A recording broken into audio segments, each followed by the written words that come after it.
Donc, bonjour à tous. 2 Canadiens sur 3 ont l'eau du robinet qui vient d'une rivière ou d'un lac. Est-ce que cela veut dire que nous pouvons boire l'eau d'une rivière directement?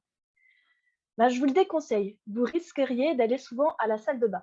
En effet, ces eaux nécessitent des traitements pour éliminer toutes sortes d'organismes et de polluants. Et si nous utilisions une façon naturelle de filtrer l'eau de la rivière pour améliorer sa qualité, limitant ainsi les infrastructures traitant les eaux?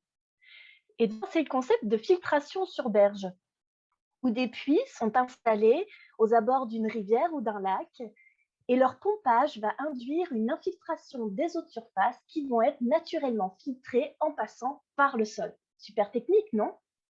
L'ennui est lorsque ces systèmes fonctionnent bien, on observe une formation de fer et de manganèse qui altère la qualité de l'eau, nécessitant alors des techniques de traitement spécifiques. Mon objectif est donc de comprendre comment évolue la qualité de l'eau dans ces systèmes. Connaissez-vous le jeu de la patate?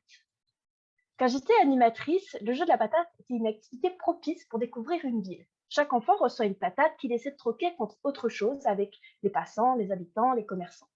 À la fin, tout le monde ramène ses objets troqués. Imaginons que je veuille évaluer mon activité en jaugeant l'humeur générale du groupe. Je dois savoir quelle humeur chaque enfant avait avant l'activité et également comment celle-ci a évolué au cours de son périple. Toutes les interactions et réactions qu'ils ont eues pendant leur séjour en ville vont influencer leur humeur. Par exemple, un groupe est passé par une route commerçante et a pu faire beaucoup de troc. Ouais. Un autre a marché sur un caca de chien. Oh, bon.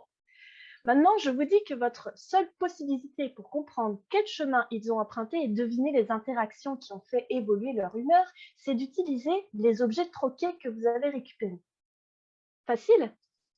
Tout comme l'humeur générale des enfants dans la ville, la qualité de l'eau pompée est dépendante de la qualité générale des différentes sources d'eau qui alimentent le mélange et leur proportion dans le mélange. La qualité a aussi évolué suite aux interactions et réactions qui se passent lors de son séjour dans le milieu souterrain. J'utilise certains éléments présents naturellement dans l'eau pour quantifier les taux de mélange et retracer les écoulements souterrains. Ce sont les traceurs environnementaux. Et grâce à eux, j'ai identifié 5 types d'eau qui affectent le mélange d'eau pompée sur mon site. Quand j'aurai déterminé la part de chacun dans le mélange et leur évolution temporelle, je déterminerai le temps de séjour des eaux de surface dans le sol pour les comparer avec la présence de fer et manganèse. Donc, si l'eau de la rivière est passée par un système de filtration sur berge, vous pourriez la boire directement si elle est claire.